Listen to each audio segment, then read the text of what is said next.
আসসালামু আলাইকুম এভরিওয়ান, স্বাগতম সবাইকে। এখন আমরা এইচএসসি কেমিস্ট্রি সেকেন্ড পার্টের পরিবেশ রসায়ন এই অধ্যায়টার আরো কিছু গুরুত্বপূর্ণ টপিক নিয়ে আলোচনা করব। তো দেখো, আমরা বোর্ডে লিখে রেখেছি আজকে আমরা কি কি টপিক নিয়ে আলোচনা করব। আমরা বয়েল এবং চার্লসের সূত্রের সমন্বয় করব এবং আদর্শ গ্যাসের যে সমীকরণটা আছে আমরা সেটা দেখব। আর সাথে সাথে আমরা এই টপিকগুলো থেকে আসলে প্রশ্ন আসে কিনা বা এই টপিক থেকে কি ধরনের প্রশ্ন আসে সেইগুলো সম্পর্কে ধারণা পাওয়ার জন্য এখানে আমি কিছু বোর্ড কোশ্চেন এবং বিভিন্ন অ্যাডমিশন টেস্টে আসা কিছু কোশ্চেন আমি লিখে রেখেছি। ওকে, যেন তোমরা খুব সহজেই কানেক্ট করতে পারো যে আসলে এই অধ্যায়টার প্রত্যেকটা বিষয় আমি তো পড়বো, বাট এর কোশ্চেন গুলো কেমন হয়, ঠিক আছে, এবং আমার কিভাবে পড়তে হবে, সেই জন্যই মূলত এই প্রশ্নগুলো আমার আলোচনা করা আর কি। তো চলো আমি শুরু করি। প্রথমে আছে বয়েল এবং চার্লসের সূত্রের সমন্বয়। তো বয়েলের সূত্রটা কি ছিল? বয়েলের সূত্র ছিল আয়তন চাপের ব্যস্তানুপাতিক, যেখানে মোল সংখ্যা এবং তাপমাত্রা হচ্ছে স্থির। এটা কার সূত্র? বয়েল।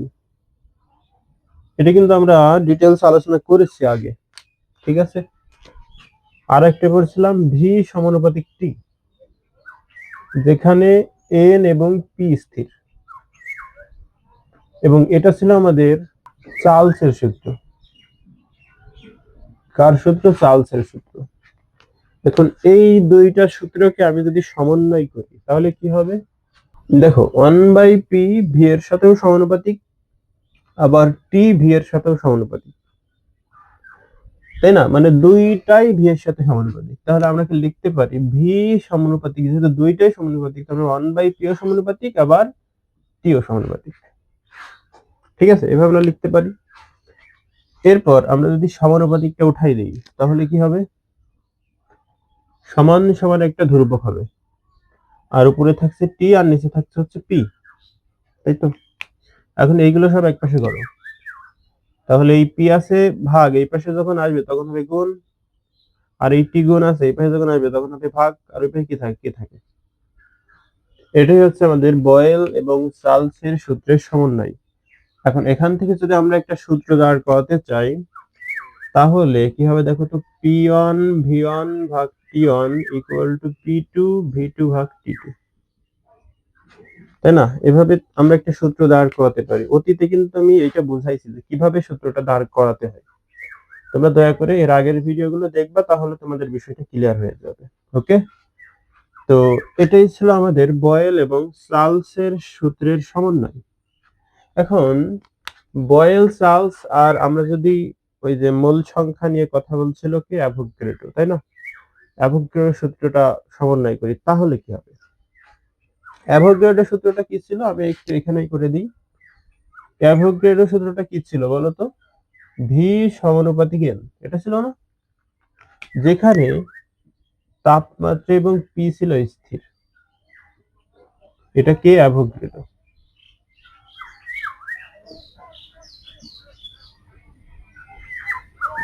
ঠিক আছে, এটা হচ্ছে অ্যাভোগাড্রো।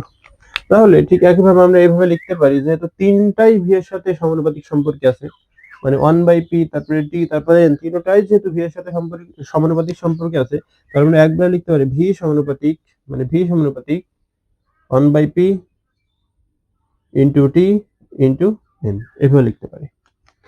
এখন এই সমানুপাতিক ধরাই দিয়ে আমরা কি লিখতে পারবো? সমান সমান ধ্রুবক। তাহলে লেখো ভি সমান সমান ধ্রুবক আর 1/p into T into N, এভাবে লেখা যায়। তো দেখো, এখন আমরা এই পি কে যদি ওই পাশে নিয়ে যাই তাহলে কি হবে?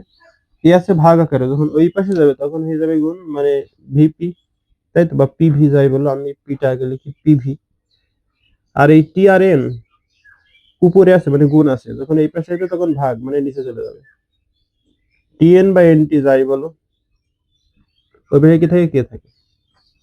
তাহলে এখান থেকে আমরা এটার মতো করে একটা সূত্র দাঁড় করাতে পারি। কিভাবে দেখো, পি ওয়ান ভি ওয়ান ভাগ N one T one equal P two V two ভাগ এন টু টি টু, ঠিক আছে।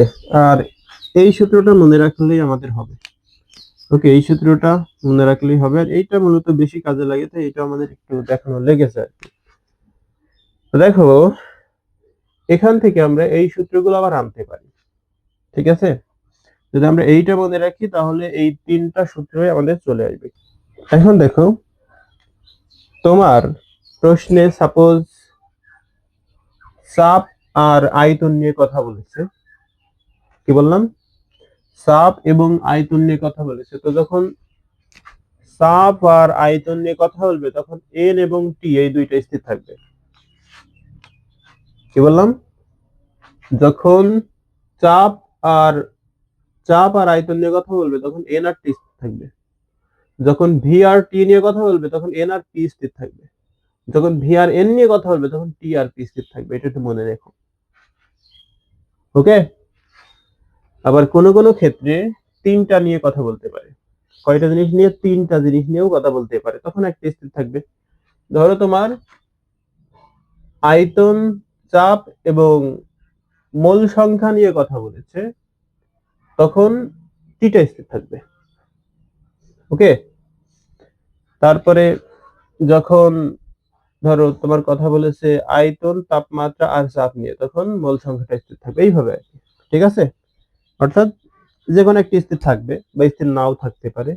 এখানে যেমন পিয়ন, ভিয়ন, এনন, টিয়ন কয়টা চলরাশি? মোট একটা, দুইটা, তিনটা, চারটা। তো চারটা চলরাশিই থাকতে পারে, তাই না? চারটা চলরাশি ভিন্ন ভিন্ন থাকতে পারে, কোনটা স্থির নাও থাকতে পারে। তোমার সেটা ম্যাথের যে ইনফরমেশন গুলো দেওয়া থাকবে তার উপর ডিপেন্ড করবে তুমি কোন সূত্রটা লিখবা। ওকে? তুমি কোন সূত্রটা লিখবা তার ডিপেন্ড করে হচ্ছে তোমার ম্যাথে কোন এলিমেন্ট গুলো দেওয়া আছে তার উপরে। এখন সাপোজ তোমার প্রশ্নে চাপ এবং আয়তন দিয়ে আছে। কি দিয়ে আছে? চাপ আর আয়তন। মানে একটার চাপ আছে আর আয়তন আছে, আর একটার চাপ আছে বাট আয়তন নেই।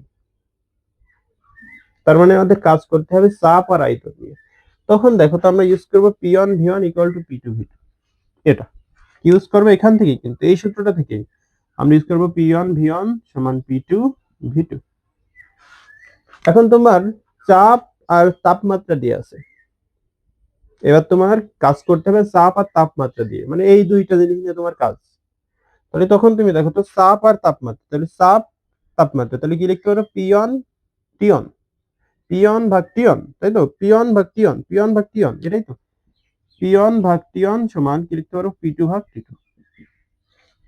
এইটা জানলে কিন্তু তুমি বায়ুগুলো এমনি আনতে পারবা। এখন তোমার আয়তন আর তাপমাত্রার ভেতরে কাজ করতে হবে। আয়তন আর তাপমাত্রা, তাহলে V1 ভাগ টিয়ন সমান V2 ভাগ T2। এটা কি লিখতে পারবা? V1 ভাগ টিয়ন সমান V2 ভাগ T2। এভাবে তোমার আয়তন আর মোল সংখ্যা নিয়ে কাজ করতে হবে। আয়তন আর মোল সংখ্যা, তাহলে কি লিখবা? V1 ভাগ N1 সমান V2 ভাগ N2। এইভাবে এভাবে তুমি এই সূত্রটা থেকে বায়ুগুলো এমনি আনতে পারবা। আর যদি তিনটা ইনফরমেশন থাকে তোমার, যদি আয়তন, চাপ, আয়তন আর তাপমাত্রা দিয়ে কাজ করতে হয়, কি বললাম? তাপমাত্রা, চাপ আর আয়তন, এই তিনটা জিনিস নিয়ে তোমার যদি কাজ করতে হয়, তাহলে চাপ, তাপমাত্রা আর আয়তন এই তিনটা রাখবা। তাহলে কি লিখবো? চাপেই, এটা হলো আয়তন আর নিচে হলো টিয়ন, তাহলে লিখবো P1 V1 ভাগ টিয়ন ইকুয়াল টু P2 V2 ভাগ T2। যেভাবে আছে ওইভাবেই। এখানে যেমন ভাবে সম্পর্কিত আছে, গুণ থাকলে গুণ, ভাগ থাকলে ভাগ, গুণ থাকলে গুণ, ভাগ থাকলে ভাগ, এটা মনে রাখবে। পিয়ন ভিয়ন গুণ আকার আছে, পিয়ন ভিয়ন লিখবো পিয়ন ভিয়ন, আর টিয়ন আছে ভাগ আকারে, তাই নিচে টিয়ন লিখলাম। ক্লিয়ার? এইভাবে লিখবো কি? P2 V2 ভাগ T2। এই তো ক্লিয়ার বিষয়টা। এখন আমরা আদর্শ গ্যাসের সমীকরণটা জানবো। আদর্শ গ্যাসের সমীকরণ, তো দেখো এই তিনটা সূত্র সমন্বয় করেই এই যে বয়েল, চার্লস আর অ্যাভোগাড্রো, এই তিনটা সূত্র সমন্বয় করেই আদর্শ গ্যাসের সমীকরণটা এসছে। কি বললাম? এই তিনটা সূত্র সমন্বয় করেই আদর্শ গ্যাসের সমীকরণটা এসছে। আমরা যদি এই তিনটা সূত্রকে সমন্বয় করি তাহলে শেষ পর্যন্ত কি লিখতে পারবো? ভি। আমরা যখন তিনটা সূত্রকে সমন্বয় করেছিলাম তখন শেষ পর্যন্ত এইটা পাইছিলাম, এই তিনটা সূত্রকে সমন্বয় করে এইটা পাইছি, এখানেও তাই পাবো। ভি সমানুপাতিক 1/p into T into N, এইভাবেই তো। এরপর সমানুপাতিক উঠাও, তাহলে কি হবে? ভি সমান সমান কে 1/p into T into N, এই তো। তাহলে কি লেখা যায়? পিটা ভাগ আছে, এই পাশে যখন আসবে তখন গুণ, তাহলে পিভি হবে সমান সমান দাও, আর এখানে থাকছে কে, আর এখানে থাকছে টিএন বা এনটি, এরকম থাকে, তাই না? এখন এই আদর্শ গ্যাসের সমীকরণের ক্ষেত্রে এই যে ধ্রুবকটা, এটার একটা নির্দিষ্ট ধ্রুবক আছে, সেটা হলো মোলার গ্যাস ধ্রুবক। কি ধ্রুবক? মোলার গ্যাস ধ্রুবক, যেটাকে আর দ্বারা প্রকাশ করা হয়, তাহলে কি হবে? আর এনটি, এটাই তো, এটাই তো। এখন এই এনটা একটু সামনে আনো, তাহলে কি হবে? পিভি ইকুয়াল টু এন আর টি। এই আর এর মান, এই মোলার গ্যাস ধ্রুবক সম্পর্কে কিন্তু আমরা আগে আলোচনা করেছি, এবং এর বিভিন্ন একক, এর বিভিন্ন মান বিভিন্ন এককে, তাই না? বিভিন্ন পদ্ধতিতে বিভিন্ন মানগুলো কিন্তু আমরা জেনেছি, এবং কিভাবে নির্ণয় করতে হয় ওই মানগুলো বা কিভাবে এসছে সেগুলো কিন্তু আমরা ডিটেলস দেখেছি। তো আগের ভিডিওতে তোমরা সেগুলো একটু দেখে নিও, ওকে? তাহলে সুবিধা হবে। এই ছিল কিন্তু আমাদের আদর্শ গ্যাসের সমীকরণ। এখন এই যে সূত্রগুলো আলোচনা করেছি আমি, এই সূত্রগুলো রিলেটেড এখানে কিছু প্রশ্ন আছে, ঠিক আছে? এখানে কিছু প্রশ্ন আছে, সেগুলো আমরা আলোচনা করবো। তাহলে তোমরা কিন্তু মেইন সূত্র হিসেবে মনে রাখবা এইটাকে। তোমার ওই যে ম্যাথের ক্ষেত্রে বয়েলের সূত্র, চার্লসের সূত্র, অ্যাভোগাড্রোর সূত্র, এগুলো আলাদা আলাদা ভাবে মনে রাখার দরকার নেই। তুমি শুধু এইটা দেখবা, এইটা থেকে বাকি সম্পর্কগুলো তুমি নির্ণয় করবা, এইভাবে আমি যেভাবে করে দিয়েছি আর কি। ক্লিয়ার? ওকে, তাহলে আমরা এখন প্রশ্নগুলোর সমাধানের চেষ্টা করি। আমরা সূত্রগুলো লিখে রাখবো। সূত্রগুলো কি কি ছিল? সূত্রগুলো ছিল পিয়ন ভাগ ভিয়ন সমান এনন ভাগ টিয়ন সমান সমান P2V2 ভাগ হলো N2T2। এটা একটা সূত্র। আর একটা সূত্র ছিল কেমন? আর একটা সূত্র ছিল এরকম যে PV ইকুয়াল NRT। ঠিক আছে, এটা হলো আদর্শ গ্যাসের সমীকরণ বা আদর্শ গ্যাসের সূত্র। এরপর দেখো আমাদের প্রথম প্রশ্নটা কি বলছে, যে একই তাপমাত্রা ও চাপের সমপরিমাণ ABC গ্যাস পৃথক পৃথক ভাবে সম আয়তনে রক্ষিত আছে। তাহলে আয়তনটা সমান আর হচ্ছে চাপটা সমান, তাপমাত্রাটা সমান। তাহলে আয়তন আর তাপমাত্রা বাদ চলে যাবে। ওকে, কি কি বাদ চলে যাবে? আয়তন এবং তাপমাত্রা বাদ চলে যাবে, যেহেতু এই দুইটা সমান, তার মানে এই দুইটা স্থির। বাদ চলে গেলে আমাদের এখানে বাকি থাকে কি? বাকি থাকে হলো পিয়ন ভাগ এনন সমান P2 ভাগ N2, এই তো। ভি আর টি বাদ চলে যাবে, কারণ ওই দুইটা স্থির সমান। তাহলে বাকি থাকে এরা। এখন এখান থেকে যদি তাই হয়, তাহলে বলছে নিচের কোনটি সঠিক, এরকম একটা অপশনে আছে আর কি। তাহলে আমাদের কাজ করতে হবে চাপ আর এন মোল সংখ্যা। এখানে তো ডিরেক্টলি মোল সংখ্যা দিয়ে নেই, আমাদের ভরটা দিয়ে আছে। কি দিয়ে আছে? ভরটা দিয়ে আছে। এবার দেখো এই মোল সংখ্যা এন সমান আমরা কি জানি জানো? ডাব্লিউ ভাগ হচ্ছে এম, এটা জানি। এমটা হচ্ছে আণবিক ভর। এমটা কি? আণবিক ভর। তো এই এম এর সাথে কেমন সম্পর্কে আছে বলতো? এম এর সাথে কেমন সম্পর্কে আছে? এম এর সাথে ব্যস্ত আনুপাতিক সম্পর্কে আছে, কারণ এর নিচে আছে, এ উপরে এ নিচে, তার মানে একটা আরেকটার সাথে ব্যস্ত আনুপাতিক। তো যখন ব্যস্ত আনুপাতিক আকারে থাকবে, তখন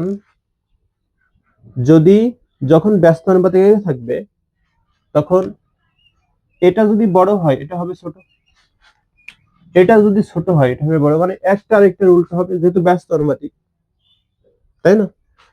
তাহলে দেখো তো আমরা এন এ সমান ডাব্লু ভাগ কি লিখতে পারবো, এম এ। তার মানে এখানে দেখো তো এইটা সবচেয়ে বড়, তার মানে এর মোল সংখ্যা সবচেয়ে কম, তাই না? এর মোল সংখ্যা কি সবচেয়ে কম, তার মানে আমরা লিখতে পারবো এন এ সবচেয়ে ছোট, যেহেতু ও বড় তাহলে এ সবচেয়ে ছোট হবে। তারপরে কি আছে, এমসি, ভালো কথা। তারপরে হবে এর থেকে বড় হবে এমসি, এনসি। এর থেকে বড় হবে যে সবচেয়ে ছোট কে, এমবি সবচেয়ে ছোট। তারপর এমবি সবচেয়ে বড় হবে, মানে এর মূল সংখ্যা সবচেয়ে বড় হবে। আমরা কিন্তু এইটা থেকে নির্ণয় করে ফেললাম। ক্লিয়ার? দেখো তো এই পিয়নের সাথে এনন কেমন সম্পর্কে আছে, পিয়নের সাথে এনন কেমন সম্পর্কে আছে, সমানুপাতিক নাকি ব্যস্তানুপাতিক? মনে রাখবা ভাগ থাকা লাগবে সমান সমানের ওই পাশে, তবেই ব্যস্তানুপাতিক। এ তো ভাগ আছে, পি এর সাথে ভাগ আছে একই একই একই পাশে, এপাশ ওপাশ তো না, 2000 এক পাশে। এখানে দেখো এন আর এম দুই পাশে ছিল, এবং একটা উপরে ছিল একটা নিচে ছিল, তাই ব্যস্তানুপাতিক হইল। বাট এই জায়গার ক্ষেত্রে কিন্তু দুই পাশে নেই, এক পাশে আছে। তাহলে এরকম এক পাশে যদি একটার একটার নিচে থাকে তাহলে সমানুপাতিক। কিভাবে দেখো তো, আমরা এটা লিখতে পারবো পি ওয়ান সমান পি টু ভাগ এন টু গুণ এন অন, লিখতে পারবো। তার মানে এন অনটা উপরে না নিচে, এখন গুণ মানে কি উপরে আছে, এ উপরে, তাহলে দুইটাই উপরে মানে কি এইটা, এটা সমানুপাতিক। তার মানে যার এন এ বেশি, মানে যার এন বেশি বা মূল সংখ্যা বেশি তার পি বেশি, বোঝা গেল? আর যার মূল সংখ্যা কম তার পি কম, স্বাভাবিক, যেহেতু একটা আরেকটার সাথে সমানুপাতিক আছে। সমানুপাতিক মানে কি বেশি হলে বেশি, কম হলে কম, তাই না? তার মানে লিখতে পারবো পি এ, সরি পিবি,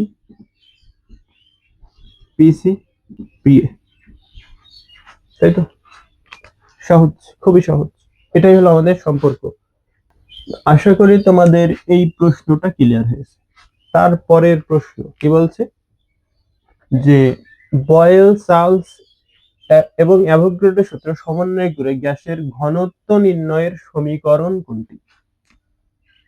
ঠিক আছে, গ্যাসের ঘনত্ব নির্ণয়ের সমীকরণ কোনটি? তো দেখি চলো কোনটা। আমরা আদর্শ গ্যাসের সমীকরণটা কি জানি, পিভি ইকুয়াল এন আর টি, এটাই তো, এটাই তো।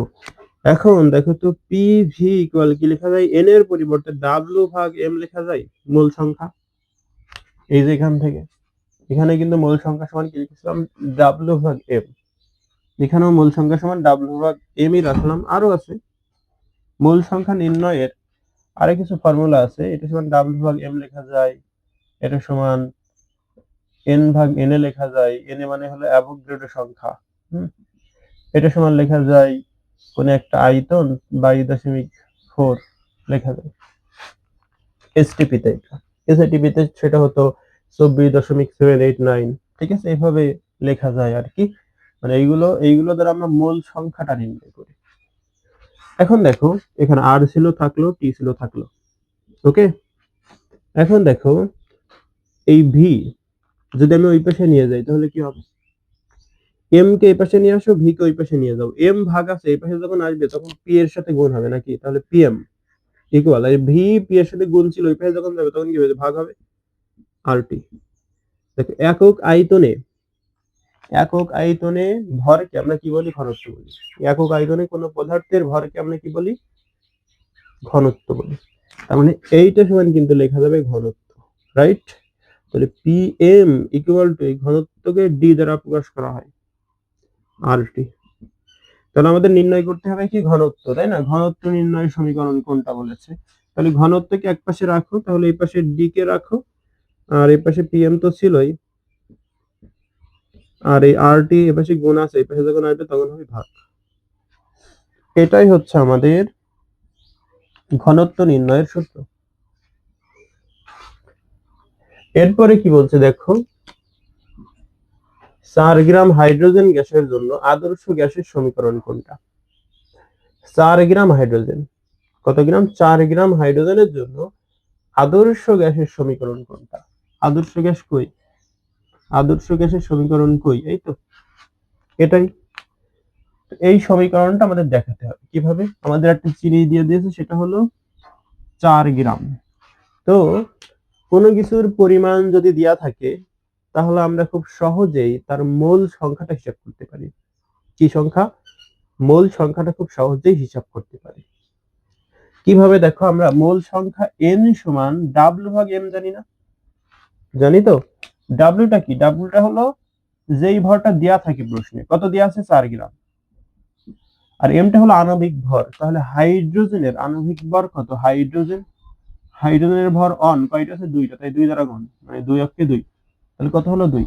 তাহলে ভাগ যদি করো কত হবে? 2 হবে। তো দেখো, ভাগ করে হয়েছে আমাদের n এর মান কত? 2। তো সেই আদর্শ গ্যাসের সমীকরণ কোথায় কোথায়? এই যে আদর্শ গ্যাসের সমীকরণ, ওখানে n এর মানটা বসাই দাও। তাহলে কি হবে? পিভি ইকুয়াল n এর পরিবর্তে তুমি বসাবা 2 RT, কারণ n এর মান এখানে 2 পেয়েছো। তাহলে এটাই আমাদের এটার অ্যান্সার। ক্লিয়ার? এরপর দেখো কি বলছে, যে এসটিপি তে 1 লিটার গ্যাসের ভর যদি 1.43 গ্রাম হয়, গ্যাসটি কি? তার মানে গ্যাসটার আণবিক ভরটা নির্ণয় করতে হবে আমাদের। কি নির্ণয় করতে হবে? আণবিক ভর। এখন বলে দিয়েছে এসটিপি। কি বলে দিয়েছে? এসটিপি কথাটা বলে দিয়েছে, একটা আয়তন দিয়েছে আর আমাদের ভর দিয়েছে, তাই না? কি দিয়েছে? ভর দিয়েছে। গ্যাসটি কি সেটা আমাদের নির্ণয় করতে হবে। তাহলে দেখো, আমরা আদর্শ গ্যাসের সমীকরণটা কি জানি? পিভি ইকুয়াল এন আর টি জানি, তাই না? এটাই তো। এখন পিভি ইকুয়াল এন এর মান ডাব্লিউ ভাগ এম জানি, আর আর টি, তাই তো। এরপর দেখো, আমাদের এসটিপি বলেছে। কি বলেছে? এসটিপি। তো এসটিপি তে চাপটা কত? চাপটা হচ্ছে 1 অ্যাটমসফিয়ার। কত? 1 অ্যাটমসফিয়ার। তো এখানে তুমি অন লেখো। আর ভি এর মান ওরা দিয়ে দিয়েছে কত? ভি এর মান দিয়েছে হলো 1 লিটার। এখানে লেখো 1। আর ডাব্লিউ এর মানটা দিয়ে দিয়েছে, এই যে ডাব্লিউ, যত গ্রাম, কত গ্রাম দিয়েছে প্রশ্নে? 1.43 গ্রাম। তাহলে এটা হচ্ছে আমাদের ডাব্লিউ এর মান। এখানে লিখো 1.43। নিচে আমাদের বলেছে না যে গ্যাসটি কি? তো গ্যাসটির আণবিক ভর যদি না জানি তাহলে গ্যাসটির নামকরণ কি আমি করতে পারবো? তার মানে এই এম এর মানটা নির্ণয় করতে হবে। ওকে। আর আর এর মান আমি যেহেতু চাপকে নিয়েছি অ্যাটমসফিয়ার এককে এবং আয়তনকে নিয়েছি লিটার এককে, তার মানে আর এর মান লিটার অ্যাটমসফিয়ার এককে নিতে হবে। আর এর মান লিটার অ্যাটমসফিয়ার এককে হচ্ছে 0.0821। ক্লিয়ার? আর টি এর মান কত, তাই না? এসটিপি বলেছে। তো এসটিপি তে তাপমাত্রা কত? 0 ডিগ্রি সেলসিয়াস বা 273 কেলভিন। তো এখানে লেখো 273 কেলভিন। ওকে। এখন শুধু এম এর মানটা নির্ণয় করলে হয়ে যাচ্ছে। তাহলে এম কে এই পাশে আনো। এম এই পাশে ভাগ আছে, এককে কত হয়? 1 হয়। এই 1 এর সাথে এম যদি গুণ করো তাহলে এম হয়। এখানে কি থাকবে? নি এইটা গুণ এইটা গুণ এইটা। এইগুলো যদি গুণ করো তাহলে কত আসবে দেখো তো। এইগুলো যদি গুণ করো তাহলে আসবে হচ্ছে 32। তো এই 32টা কার আণবিক ভর? এটা হচ্ছে অক্সিজেনের আণবিক ভর। কার আণবিক ভর? অক্সিজেনের আণবিক ভর। সুতরাং এই গ্যাসটি কি? এই গ্যাসটি হচ্ছে আমাদের অক্সিজেন। তারপরের প্রশ্নে কি বলছে, যে বিশ্রামকালে এক ব্যক্তি 25 ডিগ্রি সেলসিয়াস তাপমাত্রা এবং 100 প্যাসকেল চাপে 1 ঘন্টায় 14 লিটার অক্সিজেন গ্রহণ করে। ব্যক্তিটি কত মোল অক্সিজেন গ্রহণ করে? তাহলে দেখো, আমাদের তাপমাত্রা দিয়ে আছে, চাপ দিয়ে আছে, আয়তন দিয়ে আছে। নির্ণয় করতে হবে মোল সংখ্যা, এন এর মান। কার মান নির্ণয় করতে হবে? এন এর মান নির্ণয় করতে হবে। এটা কিন্তু একটা গ্যাসের ক্ষেত্রে কয়টা গ্যাস? একটা গ্যাস। এখানে আমরা দেখো লিখেছি পিওন ভিওন ভাগ টিওন এনন টিওন P2V2 ভাগ N2T2। এটা কিন্তু একটা গ্যাসের ক্ষেত্রে হবে না, এটা দুইটা গ্যাসের ক্ষেত্রে হবে। দুইটা গ্যাসের ক্ষেত্রে আমরা এইটা ইউজ করতে পারবো। একটা গ্যাস থাকলে তখন আমরা ইউজ করবো এইটা। কারণ সাপোজ আমি এটা টিওন দিলাম, এটা পিওন দিলাম, এটা ভিওন দিলাম, আর এটা এনন মনে করলাম, বাট এইগুলো তো আমাদের নেই। আছে কি এইগুলো? নেই তো এইগুলো।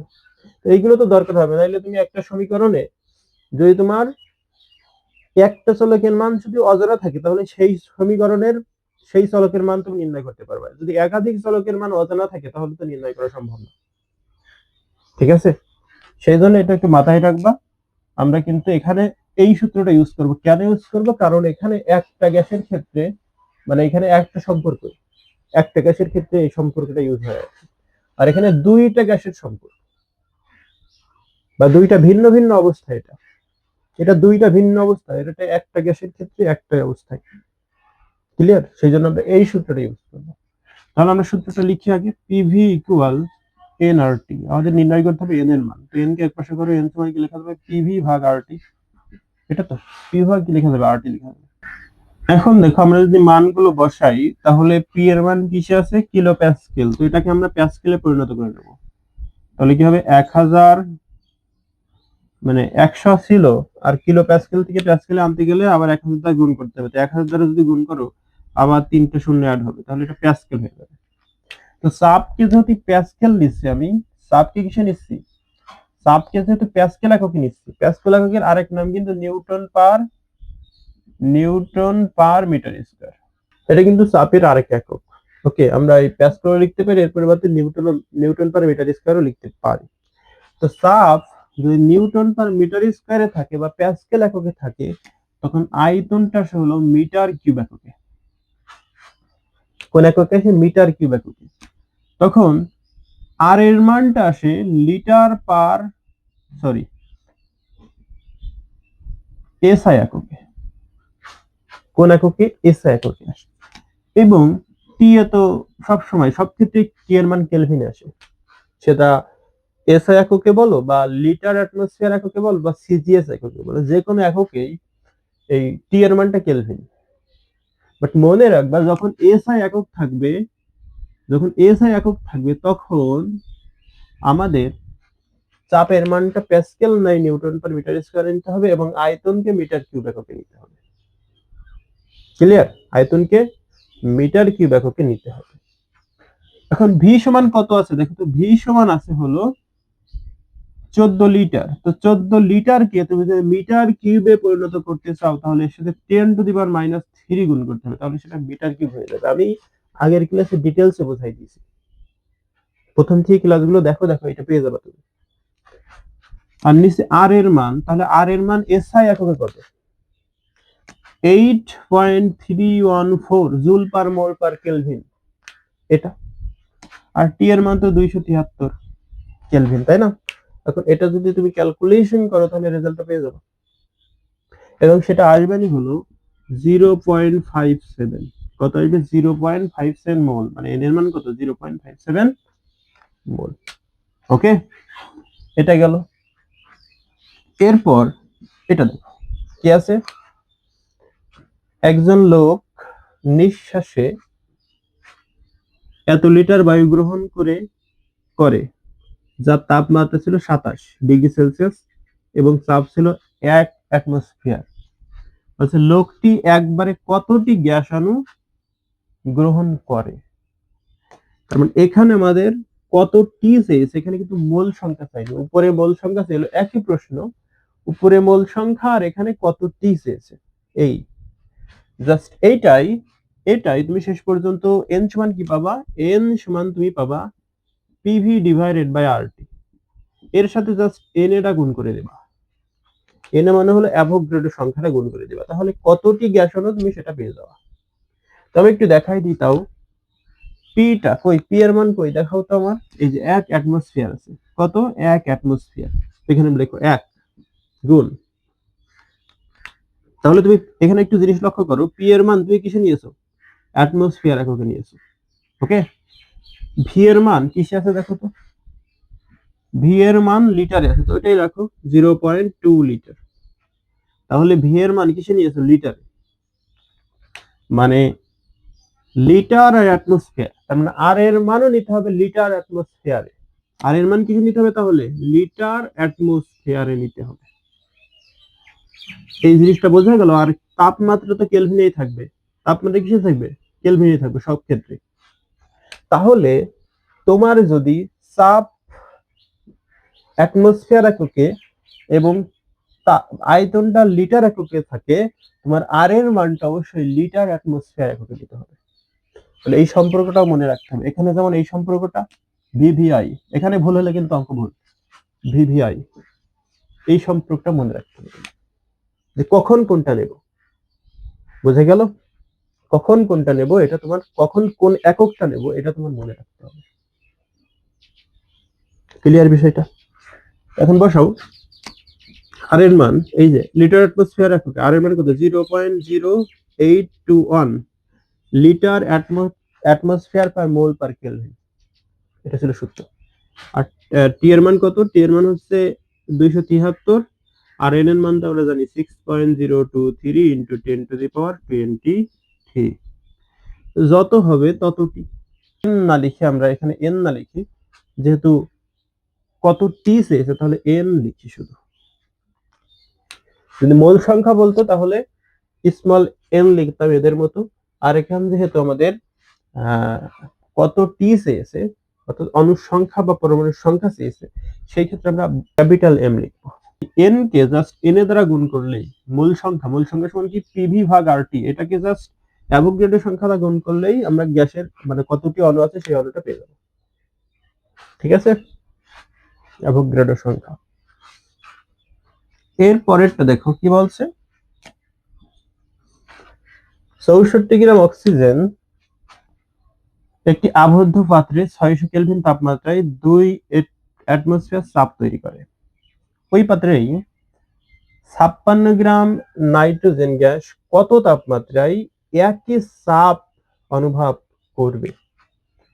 তাহলে চাপটা কি একই থাকবে, চাপটা কি থাকবে, একই থাকবে। তাহলে এই 2 অ্যাটমসফিয়ার, ওখানেও 2 অ্যাটমসফিয়ার, দুইটা গ্যাস কিন্তু অক্সিজেন এবং নাইট্রোজেন। তাহলে আমরা সূত্র ইউজ করবো এখন এইটা, এখানে আসবে এখন। দেখো তাহলে চাপ স্থির, তাহলে চাপকে আমরা উপেক্ষা করতে পারি এখান থেকে, তাই না? তাহলে চাপকে বাদ দাও, তাহলে কি থাকবেন ভি1, চাপকে বাদ দিলে কি থাকবেন ভি1 ভাগ এন1 ভাগ টি1, কি থাকবে ভি1 ভাগ এন1 টি ভাগ মানে টি1 ইকুয়াল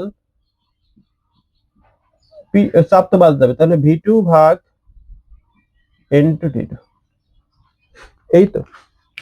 এর মোল সংখ্যা দেখো, এর মোল সংখ্যা কত আছে, এখানে যদি মোল সংখ্যাটা আমরা কাউন্ট করি, আমরা মোল সংখ্যা এন সমান কি জানি, ডাব্লিউ ভাগ এম জানি। এই যে এখান থেকে ওই সে আগে, সেটা আগের স্লাইডে ছিল। ওকে, ডাব্লিউ ভাগ এম জানি। তো ডাব্লিউ এর মানটা কত, ডাব্লিউ এর মানটা হলো 64, আর এই এম এর মানটা হচ্ছে আণবিক ভর, অক্সিজেনের আণবিক ভর হচ্ছে 32, তার মানে কত হয় 2 মোল। ওকে, এরপর নাইট্রোজেনের মোল সংখ্যাটা হিসাব করে নিই। নাইট্রোজেন, এটা এন এন দিলাম আর এটা এন ও দিলাম, মানে অক্সিজেন আর নাইট্রোজেন, ভালো কথা। বা এটা এন অন দাও, এটা এন টু দাও। তাহলে এখানে ডাব্লিউটা কত আছে, ডাব্লিউটা আছে তোমার 56 নাকি 54, সরি 56 ভাগ এর আণবিক ভর কত, নাইট্রোজেনের আণবিক ভর কত 14, 14 দুগুণে 28, তাহলে ভাগ যদি করো এখানেও 2 মোল, তাই না? তাহলে আয়তনটা কত হবে, আয়তনটা দেখো কি বলছে, একটি পাত্রে কিছু অক্সিজেন গ্যাস রাখা হয়েছে, ওই একই পাত্রেই, ওই একই পাত্রেই, ওই পাত্রেই মানে কি, ওই পাত্রেই মানে ওই পাত্রেই, যে পাত্রে অক্সিজেন রাখা হইলো ওই পাত্রে, তো ওই পাত্রেই কিন্তু 56 গ্রাম নাইট্রোজেন রাখছে। তার মানে এখানে আয়তনটাও সেম। তো আয়তনটা যদি সেম হয় আমরা আয়তনটা উঠাই দিতে পারি, তাহলে লিখতে পারবো এন অন, মানে উপরে তো 1, তাই না? তাহলে তুমি যদি একটু ব্যস্ত অনুপাত করে দাও তাহলে কি হবে, N one T one equal N two T two, এটাই তো ব্যস্ত অনুপাত করলে এটাই হয় না? এটাও ব্যস্ত অনুপাত, এটাও ব্যস্ত অনুপাত। তুমি তো এক পাশ ব্যস্ত অনুপাত করতে পারবে না, করলে দুই পাশ করতে হবে। তাহলে এটা তো এদের ভিতরে সম্পর্ক দেখো। তাহলে এখানে মোল সংখ্যাটা কত ছিল, মানে N1, আমরা যদি অক্সিজেনের মোল সংখ্যা ধরি তাহলে 2 ছিল, তাহলে 2 ইনটু T1 তাপমাত্রা কত ছিল অক্সিজেনের 600 ইকুয়াল N2 এর মান কত 2 ইনটু T2 এর মান নির্ণয় করতে হবে যে কত তাপমাত্রা অনুভব করবে, নাইট্রোজেন রাখলে কত তাপমাত্রা অনুভব করবে।